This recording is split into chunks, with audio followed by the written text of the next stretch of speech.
Okay, magandang gabi po sa inyong lahat mga kababayan. Batang Maynila to. It's isang mabilisang balita mga kababayan. Ito pong si Sara St. Gerard Diskaya ay nilampaso po ni Vico Sotto. Ayan mga kababayan. Ayon po sa survey mga kababayan, Field Data Trends 2025 elections, mayoralty preferences, yan po sa lungsod ng Pasig mga kababayan. Ito po ang resulta. Vico Sotto 88.9%. Sara St. Gerard Diskaya 5.5%. Ito mga kababayan, nilabas po ng Field Data Trends. For immediate release, Field Data Trends reveals 2025 Pasig mayoralty preferences. January 14, 2025. Latest survey para po sa pagka-mayor dyan po sa Pasig City na ginawa ng January 2 hanggang January 7, 2025. Kitang-kita naman ang overwhelming lead ni Vico Sotto dito kay Diskaya. Ayan mga kababayan. So, tapos na ang laban mga kababayan. Partida pa yan mga kababayan na itong si Sara Diskaya talagang iniikot itong Pasig kasama si Aramina. At talaga namang sabi ko sa inyo namimigay ito ng kung ano-ano.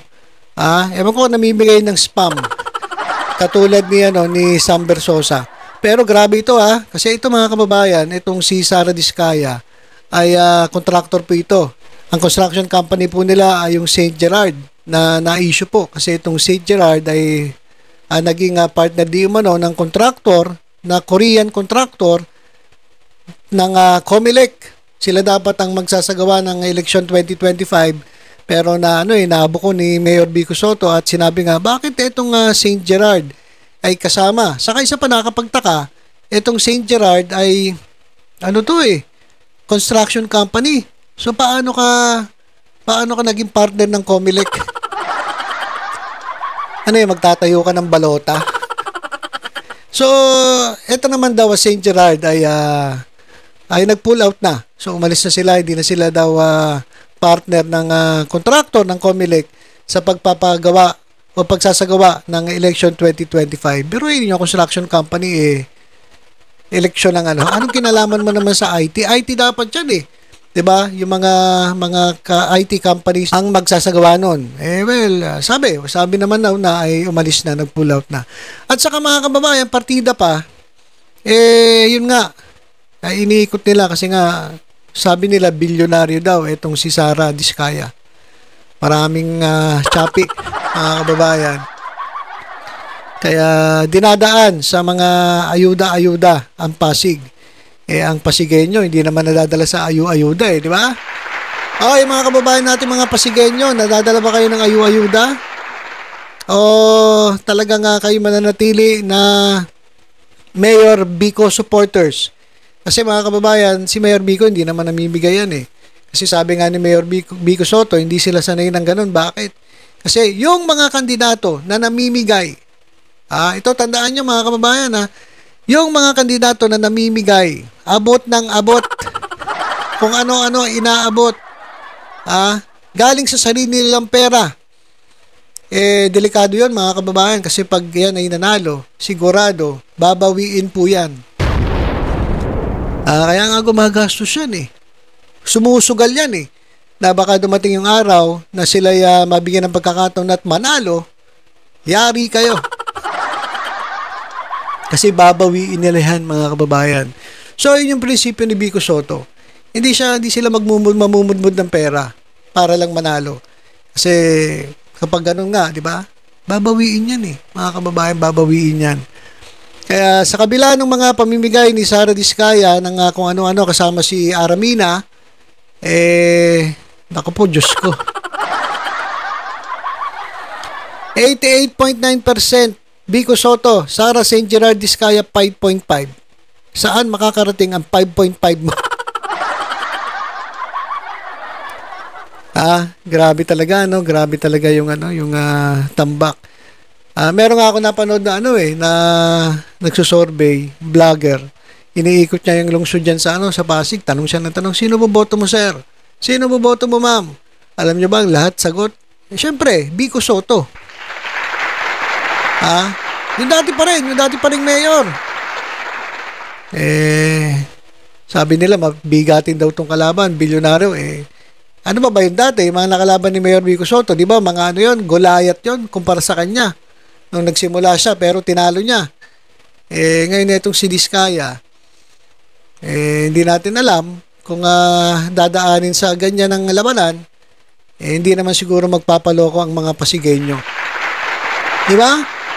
Mga kababayan natin, mga Pasigueño, yung mga subscribers ng Batang Maynila Toits ng mga Pasigueño, hindi naman siguro kayo basta-basta, di ba? Hindi kayo basta-basta. Hindi kayo madadaan sa mga ayu-ayuda, di ba? Ang gusto ninyo ay yung merong prinsipyo at yung para talaga sa taong bayan. Di ba? So, ayan, mga kababayan, oh. Grabe, oh. Tambakekok. So, tapos na, mga kababayan. Tapos na labanan. Tapos na ang labanan sa pagkamayaw dyan po sa Pasig City. Pag ganito po, kalayo ang resulta ng survey. At yung iba naman, tingnan natin yung iba. Malay mo magpa-survey to si Diskaya. At manalo doon sa kanyang survey. Katulad po sa PDP, sa Padapa, mga kababayan, yung mga lehitimong mga survey peers, makikita mo doon na talagang tambak na tambak ang mga kandidato ng PDP. Hindi nga po pumapasok sa top 12. Pero may survey, yung bright, ano yan? Bright lights ba yun? O dark lights?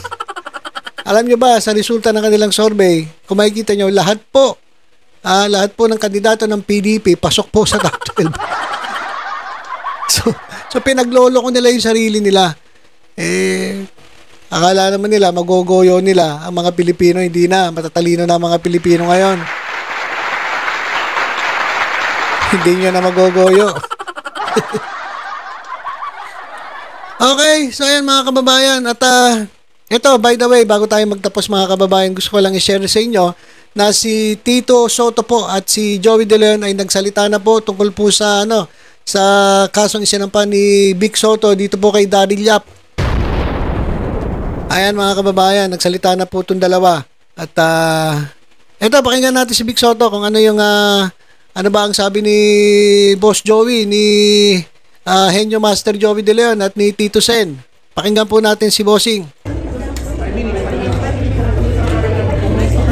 Siyempre, bossing, bawal na magtanong, no? Pero, ang gusto lang namin malaman, how are you now? We know naman that you're going through something. We just wanted to know, how are you? I'm good. I'm relaxed.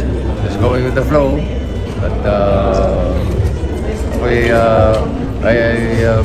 basta ako naman I trust in God. Pero, bossing, why are you unfazed? Bakit hindi ka apektado? Because I have a clean conscience. Malinis ang pakiramdam ko.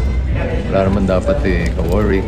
So, may stress ka lang pag inisip mo. Bossing, kilala kayo na pinaka-chill sa industry kahit sa mga ganitong issue. Pero ano pong pakiramdam ngayon? May pinagdadaanan kayo? Daanan mo ng daanan. Saan naman ang pupuntahan natin? Sa diretsyo ang daan. Yun ang may importante. Bawal yung mga paliko-liko. Sa diretsyo lang ang daan. May possibility po ba siya na maayos out of court? I cannot talk about that. Sorry. Bossing, ano naman po sentiments ni Senator Tito and Joey about what you're going through? Of course, they're all support, all out support. Kahit anong mangyari, sama-sama kami. Okay, so ayan mga kababayan. Yung si Joey De Leon, Henyo Master at si Tito Sen, yun ang sinabi nila. Haba, no? Sila ay full support kay Bossing Vic Soto.